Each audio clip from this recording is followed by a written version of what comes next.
Ça va, Patrice? Ouais, ça va, ouais. J'appuie directement sur le bouton, on est là depuis quelques instants. Ça se passe bien le confinement?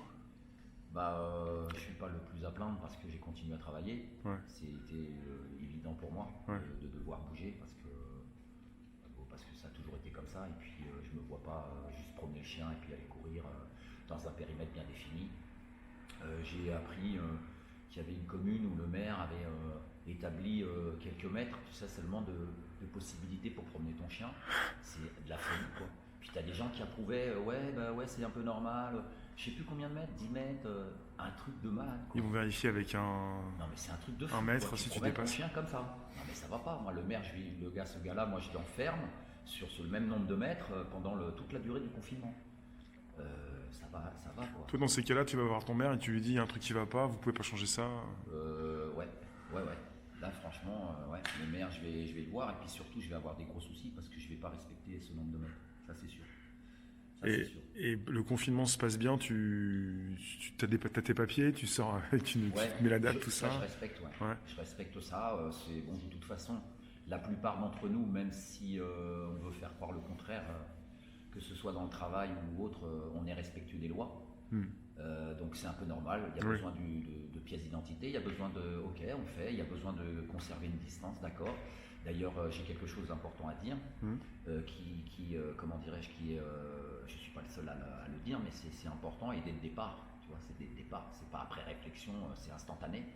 C'est que je trouve que tous ceux qui ont travaillé, on a un grand merci à leur dire et on est content que ça se passe comme ça parce que c'était pas sans danger. Effectivement, j'ai eu tout de suite conscience que l'important c'était de tous ceux qui travaillent en fait. C'est pas simplement le personnel soignant Hmm. à qui on doit un profond respect. Hmm. Et c'est assez drôle et assez triste de voir aujourd'hui des affiches où c'est écrit on prend soin du personnel soignant, merci. Parce que justement, ce personnel soignant, ça fait déjà plusieurs années qu'ils sont dans la détresse du fait du manque de moyens, du fait du manque d'effectifs. Et aujourd'hui, tu vois cette belle affiche qui dit prenons soin du personnel soignant, etc. Donc ouais, ça fait un moment qu'il faut en prendre soin du personnel soignant. Parce que ce soit dans ce domaine-là ou dans les autres, la France était vraiment une référence dans beaucoup de choses. Et en quelques années, on perd tout ça, quoi. C'est en train de se perdre, mais grave, de par toutes ces décisions, de par cette politique qui est de l'extrême capitalisme, qui est donc une radicalisation du néolibéralisme pratiqué par Macron. Et en ce sens, il y a plusieurs pays qui luttent contre ça, notamment le Chili. Donc je salue la communauté chilienne de France, avec qui nous avons eu l'occasion de partager des choses. Il y en a chez les Gilets jaunes. C'est de cette manière que l'on s'est rencontrés et donc on a pu les accompagner et puis éventuellement communier dans certains événements. Donc j'ai un profond respect pour ces personnes parce qu'ils témoignent de ce qui leur arrive là-bas avec beaucoup de force. Ils s'organisent de manière à aider le plus possible le Chili parce qu'ils traversent effectivement de quelque chose d'hyper difficile, de très difficile, de très douloureux pour la population. Et c'est d'ailleurs aussi ce qui peut permettre, que ce soit au Chili ou en Colombie ou ailleurs, en règle générale dans le monde, une certaine indignation que tu peux avoir dans le fonctionnement même de ce monde. Parce que lorsque l'on martyrise les peuples à ce point, on se demande comment se fait-il que les sociétés dites développées, dites civilisées, ne réagissent pas de manière ferme et de manière rapide, par exemple avec des embargos. Oui. Tu vois, c'est des choses qu'ils savent faire pour les intérêts économiques, pour des intérêts de dominance. Ils savent très bien le faire. Et donc, qui c'est qui empathie tout ça? C'est souvent le peuple. Le peuple. Mais là, ce qu'il faudrait bloquer, c'est tous ceux qui profitent de tout ça dans le pays. Dès lors que tu martyrises ton peuple, il ne faut pas évidemment faire une double peine au peuple, mais de s'arranger pour que ces gens qui sont eux responsables du mal que l'on fait au peuple en les privant de liberté et surtout en les martyrisant, hein, parce qu'il y a des éborgnés, hein. Il y a des éborgnés, il y a des mutilés aussi au Chili et aussi en Colombie. En Colombie, il y avait en 2 ans, il y a eu plus de 700 morts. Hein. Les gens, carrément, ils étaient assassinés. Hein, Oui. carrément. Donc c'était une dureté absolue de pouvoir. Donc en fait, je viens à ça parce que, si tu veux, je m'égare pas. En fait, j'ai conscience que, ne serait-ce que le peuple de France auquel j'appartiens, et aussi, bien évidemment, au mouvement des Gilets jaunes auquel j'appartiens, d'une manière fière. Je suis très fier d'appartenir à ce mouvement et je me dévoue corps et âme comme beaucoup d'autres. Et c'est ce qui est magnifique, comme dirait Justine, c'est ce qu'il y a de plus beau qui a pu arriver, c'est ce qu'il y a de plus beau qui a émergé et qui s'est montré en France depuis plusieurs décennies, le mouvement des Gilets jaunes. Et le mouvement des Gilets jaunes n'a pas la prétention d'avoir inventé, d'avoir tout fait. Parce que souvent, tu sais, on discute entre nous et il faut relever, il faut bien se rappeler et comprendre ce que les gens expriment. Et souvent, les personnes, plus ou moins jeunes, hein, mais souvent d'un certain âge, disaient j'ai pas attendu après les Gilets jaunes, j'ai pas attendu après les Gilets jaunes. On sait très bien, le mouvement des Gilets jaunes, ça ne veut pas dire qu'on efface tous les gens qui ont lutté pour toutes les causes qui méritent évidemment d'être dénoncées et d'être revendiquées dans le bon sens du terme. On n'est pas en train de dire qu'il ne s'est rien passé avant, on est en train de remettre les dossiers sur la table et en train de continuer justement à revendiquer et à dénoncer les problématiques de notre société. Donc les Gilets jaunes n'ont aucune prétention de dévaloriser tout ce qui s'est fait avant et non plus de prétendre qu'on a inventé, la lutte et le combat social, quoi. Voilà. Et pour moi, j'ai pris tout de suite la mesure du mouvement des Gilets jaunes. J'ai tout de suite pris la mesure parmi d'autres personnes, je ne suis pas le seul, hein, mais la mesure internationale. Parce que c'est une problématique des sociétés moderne en fait, hein, de l'évolution du pouvoir de l'argent, la dominance et puis le fonctionnement du pouvoir de l'argent, les intérêts économiques, tout ça, ça impose et ça tire les sociétés telles que ce qu'on est en train de vivre aujourd'hui, ça nous emmène à ça. Alors permets-moi de te dire que au niveau de l'évolution de nos sociétés, au niveau de l'évolution de l'humanité, on espérait mieux. Parce que là, c'est une véritable catastrophe. Une véritable catastrophe. Mais tu m'as parlé du Chili parce que tu les as rencontrés, les Chiliens, sur une manifestation Gilets jaunes. Ils étaient là, ils étaient assez force de proposition. Enfin, ils avaient leur banderole. Exactement. Ils proposaient leur joie, leur musique, et c'était assez joyeux. C'est assez important cet événement, ce samedi. Voilà, et puis ces rencontres sont intéressantes dans le sens où ils te reportent vraiment ce qui se passe et que, en fait, ils te témoignent qu'en fait, il se passe exactement la même chose chez eux. Et qu'effectivement, ce qui est porté ici, c'est ce que porte le nouveau gouvernement. Mais je ne veux pas incriminer, je ne suis pas un chasseur de tête. On sait très bien que c'est des marionnettes. Hein. Oui. On a compris le fonctionnement. Ce sont les puissants qui mettent ces gens au pouvoir à leur service, en fait. Et que ce soit les lois, les décisions, etc., c'est toujours à leur avantage. Voilà.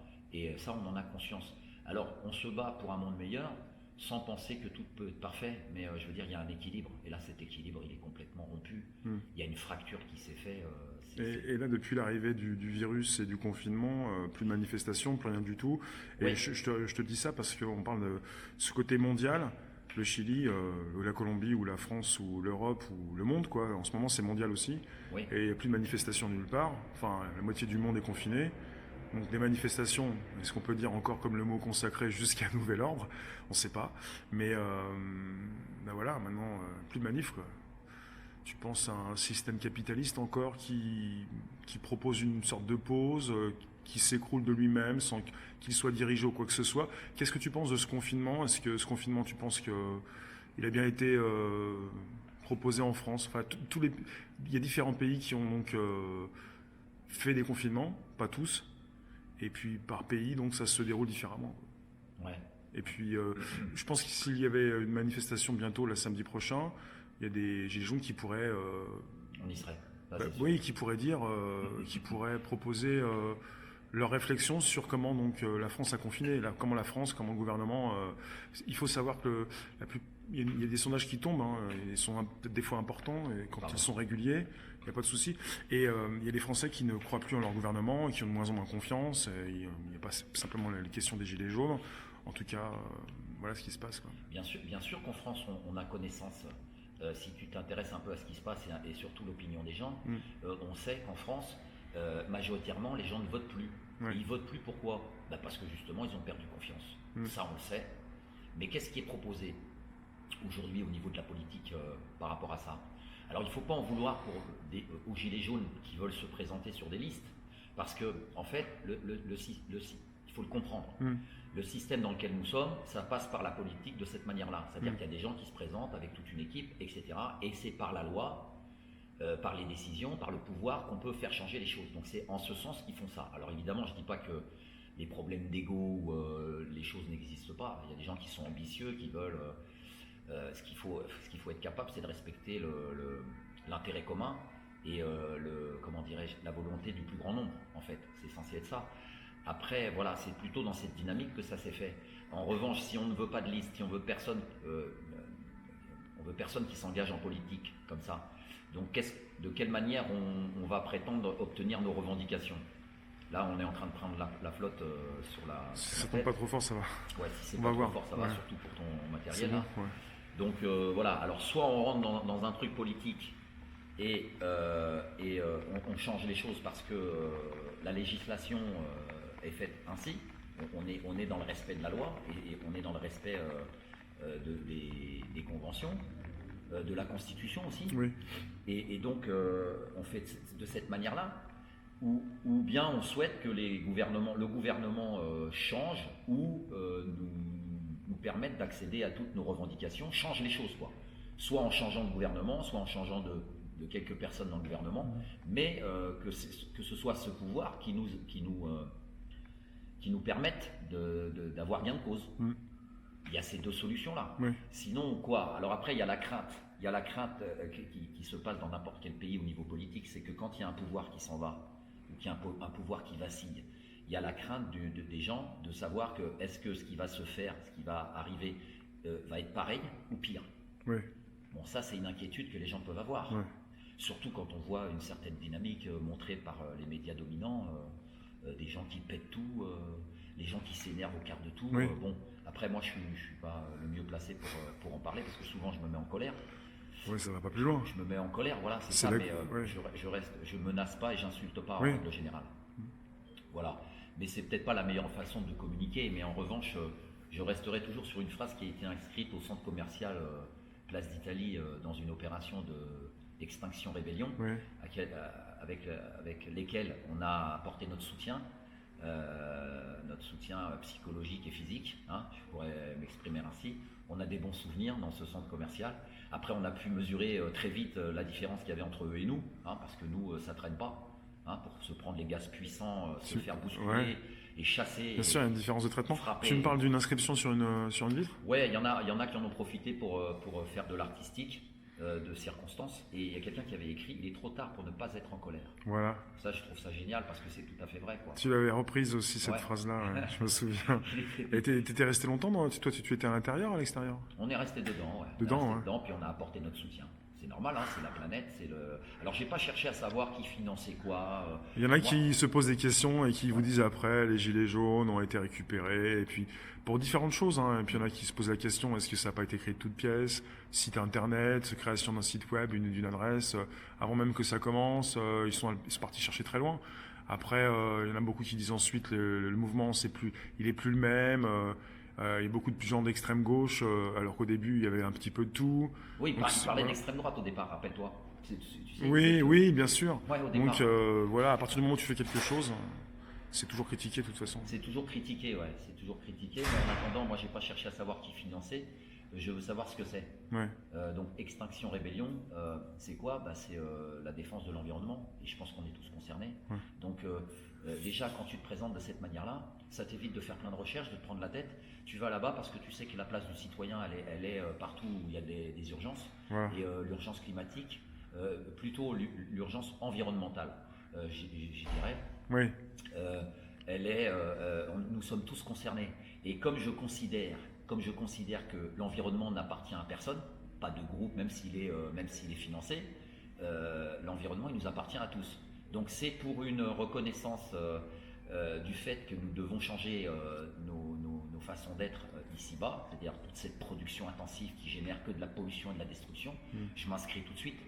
Et ensuite, après, effectivement, si tu t'aperçois que ce mouvement, il n'est pas sain, il t'emmène sur des choses qui sont pas légitimes, qui sont pas claires, qui sont tordues, qui sont calculée, mais dans le mauvais sens du terme, c'est non respectueuse de ce qu'il affiche au départ, j'adhérerai pas, c'est sûr.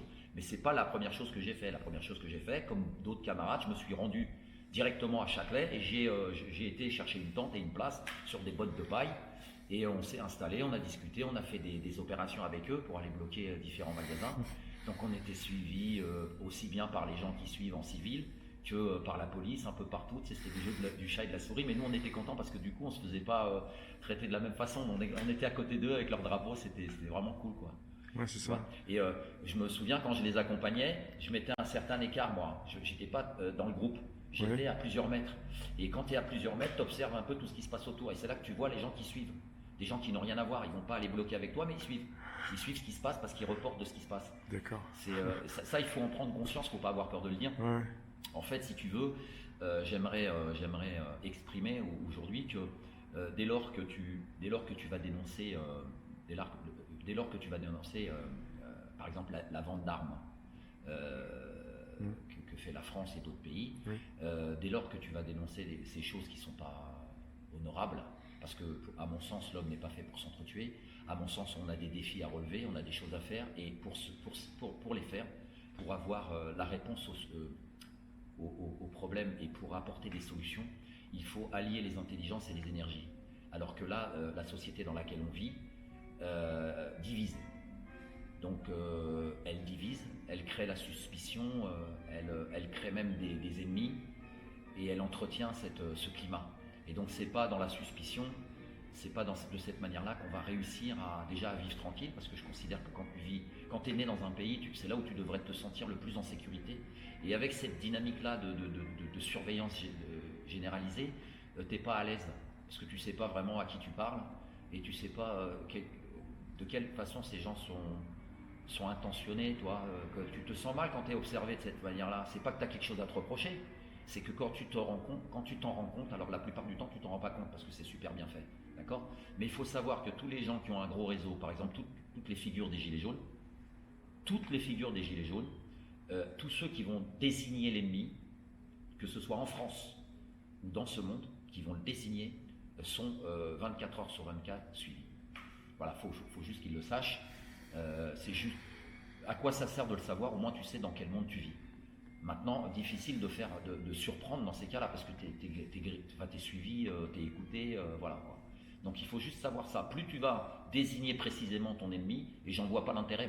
Dans un monde de tech, même avant que tu aies pu dire quelque chose, on peut savoir ce que tu vas faire déjà aussi. C'est ça, déjà, effectivement, de par les nouvelles technologies, il nous faut savoir que nous sommes les générations les plus espionnées de toute l'histoire de l'humanité. Ça c'est clair. Mais après avoir pris connaissance et conscience de tout ça, comment on fait pour en sortir? Telle est la question. Tu penses aux autres, à d'autres personnes, des leaders? T'es pas toi-même un leader, toi? Non, je pense pas. En revanche, comme je te l'ai dit tout à l'heure, j'appartiens au mouvement. J'appartiens au peuple de France. Je suis touché. Oui. Et tu as une façon de communiquer. J'ai quelque chose à dire en ce sens, c'est qu'il n'y a pas de rivalité entre villes. Il n'y a pas de rivalité de campagne, d'agriculteurs, de métiers, tu vois, de villes surtout. Il y a un peuple, c'est le peuple français. Voilà. Et que ce soit dans des petites villes, que ce soit dans des villes moyennes ou des très grandes villes, il y a un combat. Il y a un combat. Et donc on est un peuple. Il faut vraiment faire abstraction de...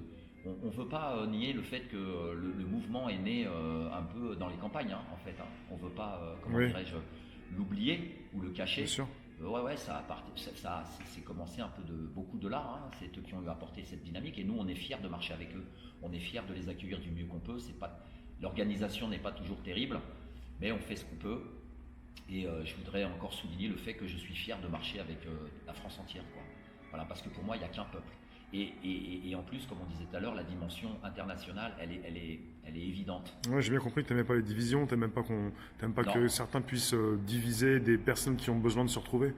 Et donc ça concerne la France, toute la France, pour un mouvement Gilets jaunes, mais pas seulement. Tu m'as parlé d'autres pays, il y a dans d'autres pays des personnes qui revendiquent et qui se rapprochent des Gilets jaunes aussi. Il y a des Gilets jaunes qui sont un peu partout dans le monde. On a inspiré, la France elle a inspiré. Et en plus la France elle n'est pas restée avec le nombre dans la rue, alors qu'on a inspiré des endroits où il y a eu le nombre ensuite. comme au Japon, tu vois, toutes ces luttes. À Hong Kong. À Hong Kong, Hong Kong. à Hong Kong. Donc partout, les personnes ont affiché le gilet jaune. Alors en revanche, effectivement, il y a eu quelque chose qui s'est produit au Chili par rapport au gilet jaune. C'est qu'au Chili, alors aujourd'hui je ne sais pas si c'est toujours le cas, mais au Chili, il y avait des personnes qui ont mis le gilet jaune, mais qui étaient d'extrême droite. Et qui s'en prenaient, je crois, aux manifestants. Enfin, il y avait un truc bizarre. Ouais, c'est les Chiliens qui m'ont parlé de ça. Et donc, ils avaient besoin de communiquer, d'exprimer. Eux-mêmes étaient capables de le faire, les Chiliens, puisque eux, ils sont là. Il y en a beaucoup qui sont gilets jaunes. Donc, ils étaient capables de reporter le fait qu'en France, c'est pas une dominance politique. Et il n'y a pas qu'au Chili. J'ai rencontré une personne au Sacré-Cœur qui me disait que, donc, elle voyageait de par sa profession. Hein. Et elle me disait, et je crois que c'était en Suisse qu'elle était, elle me disait que les médias montraient, à l'époque, donc ça remonte à quelques mois, les médias du pays d'où elle venait montraient les Gilets jaunes comme quelque chose qui appartenait à l'extrême droite. Alors que c'est complètement faux. Elle a pu le voir d'ailleurs, parce qu'elle a justement eu la curiosité. Elle a dit qu'elle était dans un magasin et qu'elle a vu la manifestation. Et du coup, elle est sortie pour voir, et elle a constaté la pluralité. Elle a constaté qu'il n'y avait pas de banderole particulière de politique, il n'y avait pas d'appartenance et il n'y avait surtout pas de violence. Dans la majorité des personnes présentes qu'elle a pu voir dans cette manifestation près du Sacré-Cœur qui se terminait au Sacré-Cœur, qu'il y avait des gens du peuple, quoi. Bien sûr. Voilà. Oui, la violence qui est souvent reportée à la télévision. Ouais. Et puis, montrée du doigt, c'est une violence qui peut s'exercer de différentes manières dans différents endroits, mais pas en permanence et pas à chaque fois dans des manifestations gilets jaunes. Elle ne représente pas le mouvement des gilets jaunes, la violence. Elle est présente, ouais. elle existe. C'est souvent d'ailleurs une réponse aux provocations, une réponse aussi à l'humiliation, une réponse à la violence qui nous est portée. Voilà, c'est ça. En revanche, c'est pas la solution. La violence, elle nous a plus desservi qu'autre chose. Maintenant, j'ai pas de leçon à donner, je donne simplement mon opinion. Maintenant, je comprends qu'il y ait des gens qui n'aient pas la même patience, la même façon de voir les choses. Effectivement, dans le passé, on observe qu'il y a eu des révolutions par la violence.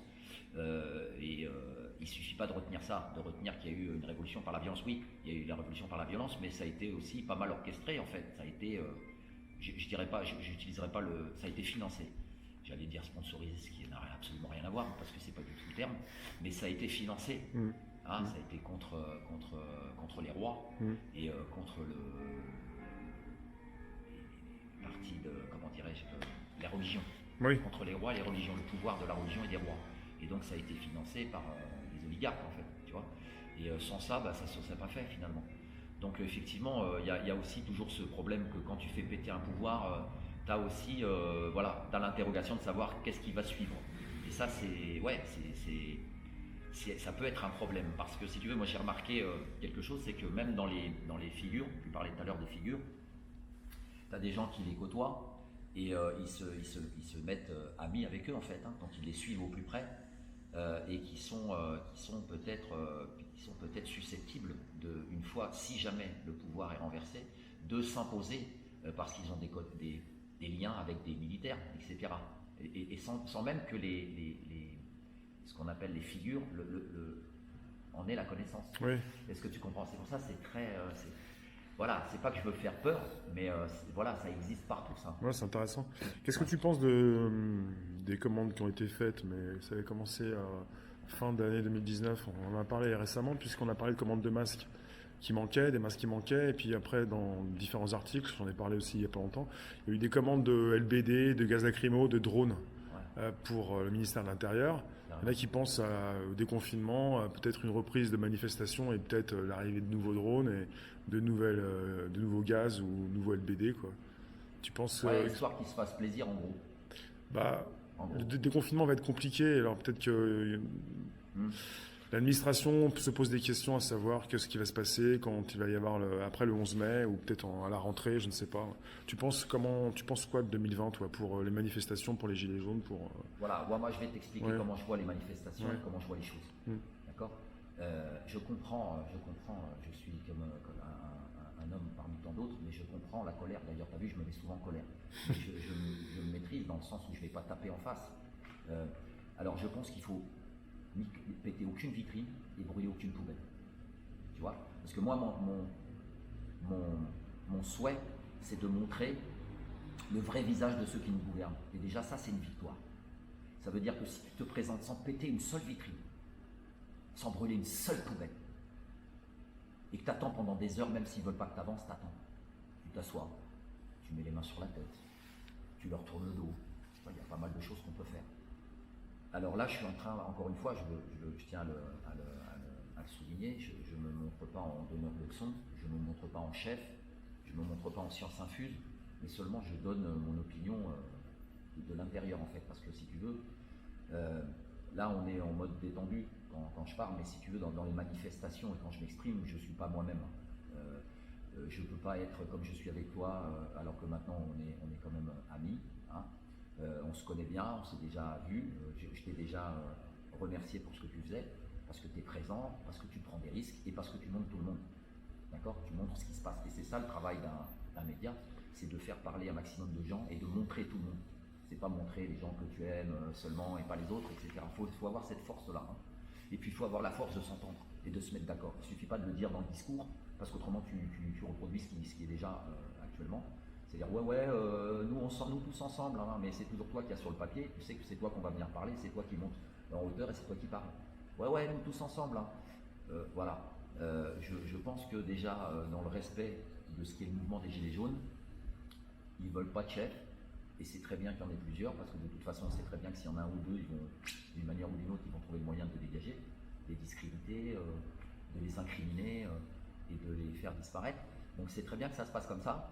Et ce que l'on doit comprendre à ça, c'est que c'est une manière de rester à l'abri justement de cette menace qui nous guette. Et donc dans le respect de cette dynamique et dans l'intelligence de cette dynamique, on doit tourner. Les déclarations, il doit y avoir des noms différents à chaque fois. Moi j'ai proposé à Fawzi, quelqu'un que je respecte aussi parmi d'autres, j'aime beaucoup cette personne, je suis de la même ville que lui, et je vois qu'il a consacré sa vie justement à faire en sorte que les gens s'entendent. Il n'est pas le seul, mais voilà, il a fait en sorte de vivre de manière sereine, paisible et avec respect. Et ça se respecte, puisque nous, c'est à ça qu'on adhère. On adhère à vivre ensemble. Moi, la France que je connais, la France que je respecte, la France que j'aime, la France à laquelle j'appartiens, c'est ça, vivre ensemble avec respect. Et le mouvement des Gilets jaunes, c'est il porte les valeurs de tout ça. Donc que ce soit les constituants qui font un travail très intéressant, ils détaillent un peu et puis ils dénoncent ce qui ne va pas. Ils désignent aussi les personnes et le système. Donc il faut quand même avoir du courage pour faire tout ça. Et donc je respecte le mouvement dans toute sa diversité. Je ne suis pas là je suis pas un chasseur de tête, sauf dans l'extrême. Parce qu'il y a des fois où les gens sont extrêmement violents. Et c'est vrai qu'il y a des fois, après dans la négociation, si ça ne passe pas, on souhaite toujours que ça se passe bien dans le dialogue, etc. Mais il y a des fois où tu es confronté carrément à une violence qui t'arrive. C'est pas toujours évident à gérer. Mais dans l'ensemble, voilà, je trouve qu'on doit, pour se protéger, tourner. Là, j'ai donné l'exemple des déclarations. Les déclarations, et la personne qui a l'habitude de déclarer doit d'elle-même mettre d'autres noms, faire tourner tout ça, ça nous protège. Ça nous protège des critiques, ça nous protège du harcèlement, ça nous protège d'éventuelles menaces qu'on peut subir nous-mêmes et notre famille. Donc c'est quelque chose qu'il faut faire avec intelligence et dans le respect de l'esprit du mouvement. Voilà. Maintenant, on a conscience qu'il y a énormément de talent, il y a des gens avec beaucoup de connaissances, et chacun apporte sa pierre à l'édifice, chacun apporte, comment dirais-je, sa compétence au mouvement. Et effectivement, il est important que dans ton quartier, dans ta ville, tu ailles dans cette dynamique-là. Toujours jamais seul, hein, toujours en concertation avec l'ensemble et pour l'intérêt commun.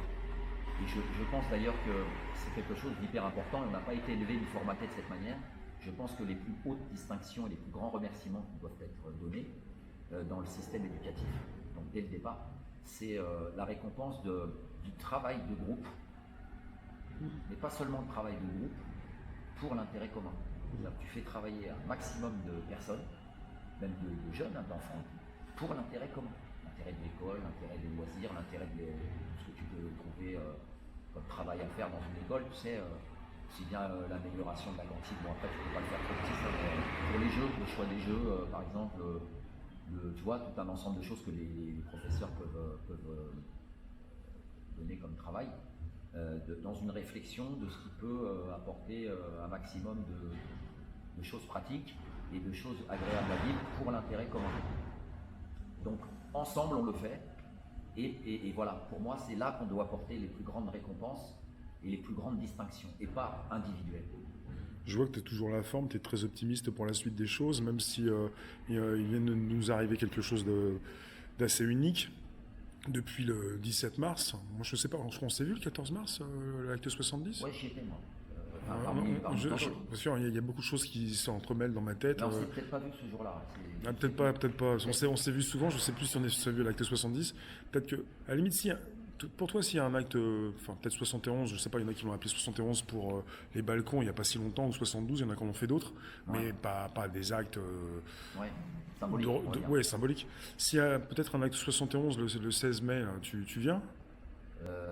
C'est hypothétique, hein, je sais pas, parce que le 11 mai c'est lundi, le 16 c'est samedi. S'il y a un nouveau acte gilet jaune, t'es présent on était à l'acte le 14 mars. Ouais, il y en a pas mal qui ne voulaient pas y être, etc. Ouais. Maintenant, c'est vrai que par rapport à ce qu'on a reçu comme information sur ce virus, il faut avouer qu'on n'a pas pris ça au sérieux, en fait. Mais c'est pas complètement de notre faute. C'est qu'on a été mal informé, d'accord ? On a été très mal informé, ça a été très mal géré, bien évidemment. Alors, ce qui est intéressant de voir, c'est quand tu zappes un peu les médias, ils te donnent des hypothèses. Oui, on a bien fait de confiner les gens, ça a permis d'avoir beaucoup moins de victimes. Mais ils n'ont pas émis l'hypothèse de savoir que si ça avait été bien géré dès le départ, si on avait pris conscience du danger dès le départ, combien de victimes on aurait évité. Cette hypothèse-là, ils ne la proposent même pas. Hein. Non. Faut juste parler de ce que tu as fait. Alors la responsabilité comme ça, c'est pas mal parce que tu as le pouvoir, tu as la responsabilité avec les avantages et le salaire qui va avec, mais tu trouves toujours un échappatoire sur les faits. Tu vois, tu as toujours une version qui te dispense de toute pénalité, de toute responsabilité en fait, parce qu'ils ont la responsabilité. Donc la responsabilité, à partir du moment où tu es à l'abri, tu crains rien, que tu peux faire ce que tu veux, tu t'adaptes, tu racontes ce que tu veux, tout le pouvoir fonctionne de cette manière. Donc c'est vrai que c'est facile du coup, tu n'es jamais responsable de rien. Il y a beaucoup de choses qui ne sont pas très claires en fait. Comme c'est pas très clair, ça peut être... il y a de nouvelles propositions qui peuvent être données par la suite. Donc on ne sait pas forcément si samedi 16, il y aura un événement qui sera interdit, en même temps, il y en a qui vont te dire, je me fous de savoir si c'est interdit ou autorisé, mais quand on a vu ça, tu y étais au Palais Royal, place du Palais Royal, quand il y a eu des manifestations interdites, non autorisées ou interdites, mais déclarées. Oui, elles ont été déclarées et interdites. J'ai été à certaines, je n'ai pas été à tous. Donc après, il y a la personne qui arrive, la policier qui arrive, ou le commissaire, je ne sais pas, le commandant, qui vient te dire, voilà, vous ne pouvez pas rester, vous avez quelques minutes pour partir. Ouais. À la personne qui a déclaré, parce que sinon, elle est en face de fortes amendes. Ouais. Et là, en fait, les gens se déplacent, mais bon, comme c'est interdit, il y a quand même eu une présence de personnes sur la place. Bien sûr.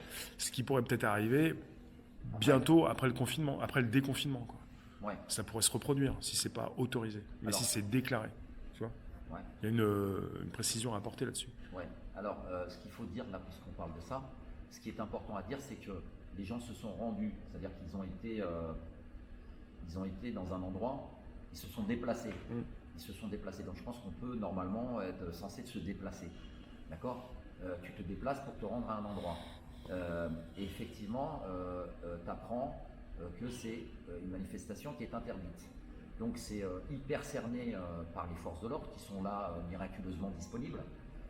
Quasiment, si tu comptes les services de surveillance qui sont 24 heures sur 24 disponibles, quand tu comptes toutes ces personnes qui étaient disponibles pour le mouvement des Gilets jaunes, pour les manifestations dans un pays où on est censé être en liberté d'expression et en liberté d'opinion, il y a eu une sacrée concentration de forces de l'ordre et disponibles très longtemps.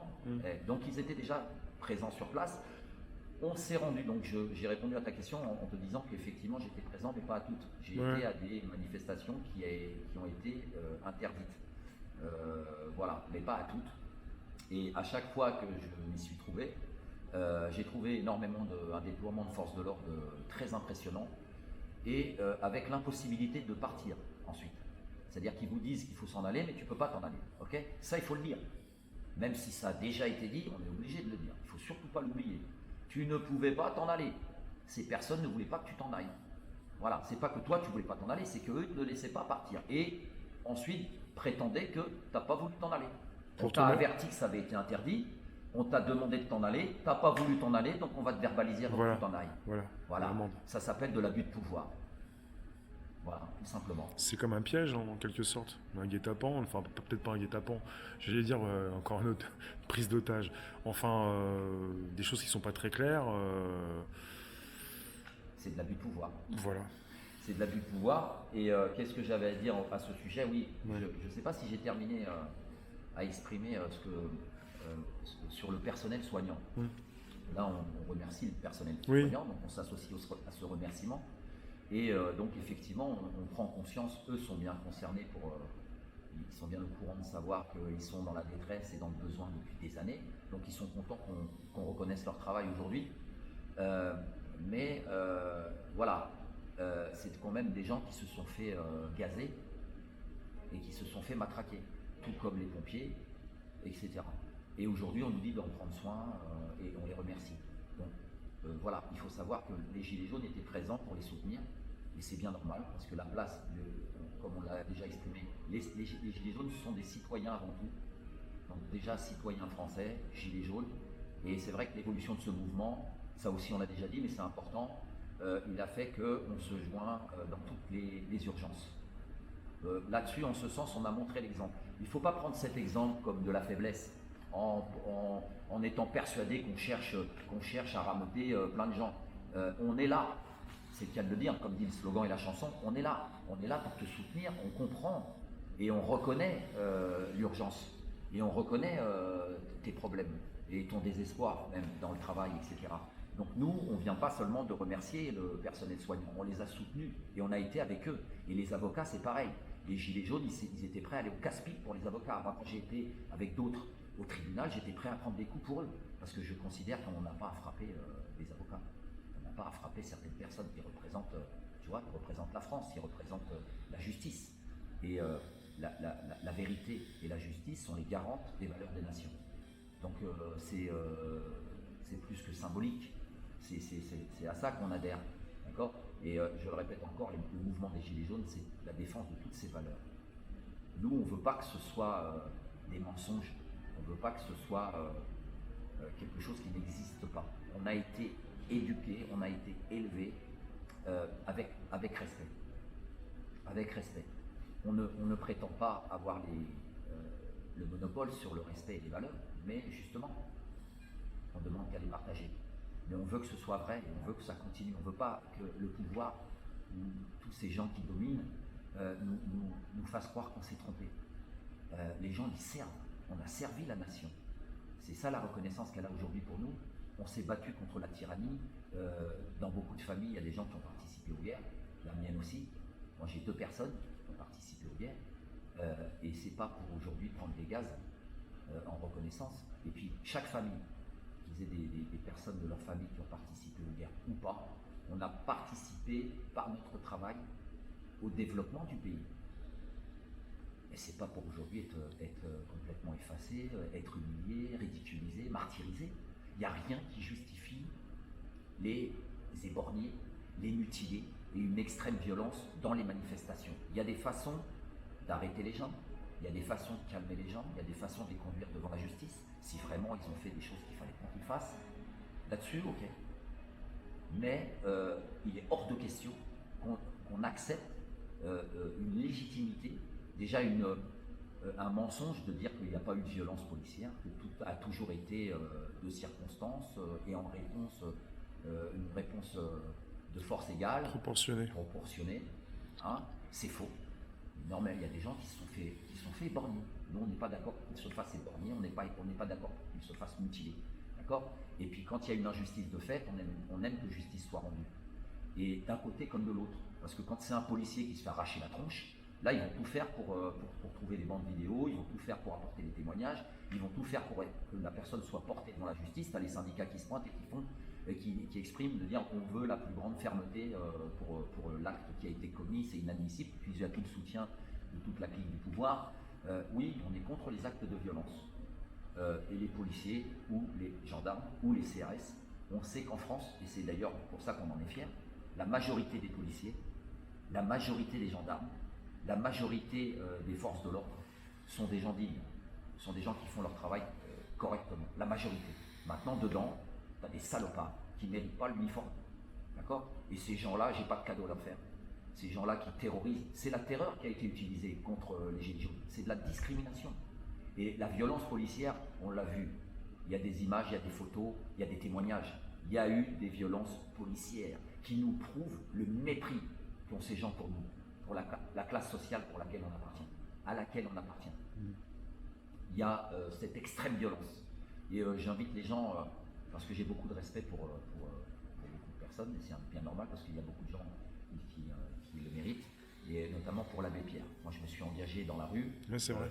comme d'autres personnes, avec la photographie et Oui. la mémoire de l'abbé Pierre, déjà pour les plus fragiles, donc paix à son âme, ainsi que toutes les personnes qui étaient comme nous.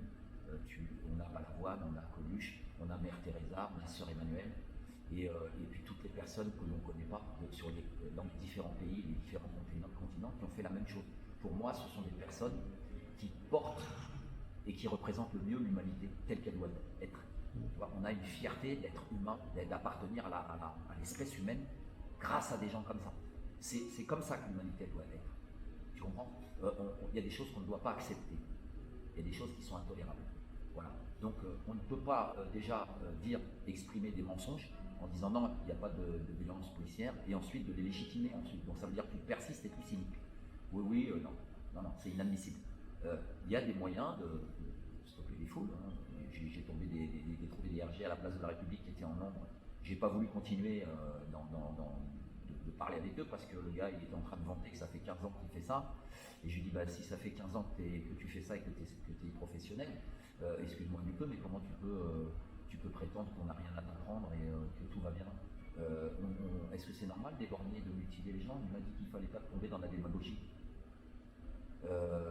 J'ai pas voulu pousser avec lui. Je suis prêt à discuter avec eux s'ils veulent. Il n'y a pas de problème. Comme beaucoup d'autres, parce que je ne suis pas le seul, et tant mieux, parce que je serais bien emmerdé si j'étais seul. Et je souligne le fait d'être content, d'être heureux, de voir toutes ces énergies au service des valeurs que nous avons en France, de par ce mouvement des Gilets jaunes. Voilà, et tout ça pour moi c'est un ensemble de choses. Tu vois, il y a des problèmes, on a des problèmes de société. Effectivement, il y a le coronavirus, mais il n'y a pas que le coronavirus. Je vais te prendre en exemple une bande qui passe dans les transports qui dit prenez soin de vous et prenez soin des autres. Bah ouais.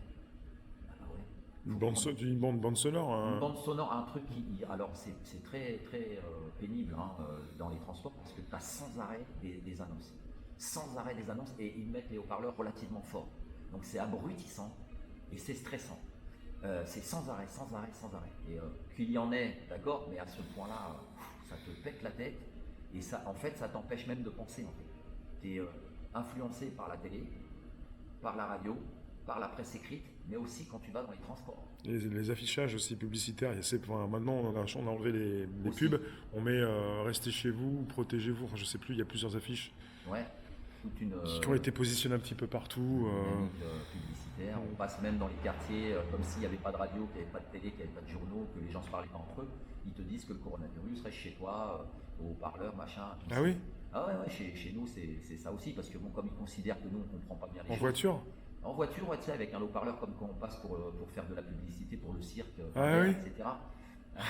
Alors, ce que je voulais dire quand je te parle... C'est pas un drone, parce qu'ils ont déjà positionné une vidéo sur un drone Marseille, je crois que c'est Marseille, avec un haut-parleur. Peut-être que c'est un drone qui passe chez vous aussi? Non, celle-là c'est un véhicule. Et si tu veux, les drones, c'est aussi pas mal de les voir passer un peu partout, dans les endroits où il n'y a pas les caméras sur les poteaux, parce qu'il y a de plus en plus de caméras. C'est ce que j'ai entendu, moi, à la police... Quand ils m'ont interpellé là-bas, quand j'allais sur mon lieu de travail, que j'étais en train de m'entretenir avec un SDF, ils me disaient que j'avais pas été là et ils me disaient qu'il fallait pas que je filme.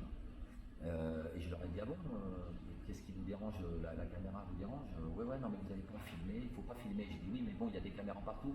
Je veux dire, quand je suis dans le train RER, j'ai 16 caméras. Dans un wagon de RER, tu as 16 caméras. 16 caméras. Et dans les quais de gare, tu as énormément de caméras. Tu sais, les boules là, à 360. Et j'aime bien dire, ils nous ont foutu des boules. Mais c'est pas pour rien tout ça. Alors je ne suis pas contre les caméras, je ne dis pas qu'il ne faut pas qu'il y en ait, hein, et qu'il ne doit pas y en avoir, mais à ce point-là, non, je suis désolé, là, je ne sais pas où on est, mais au secours, quoi. Voilà. Et donc, je voulais reprendre, c'est pour ça que j'ai parlé de l'annonce que l'on entend dans le métro. Prenez soin de vous et prenez soin des autres. Oui. Bah oui, mais pas seulement pour le coronavirus.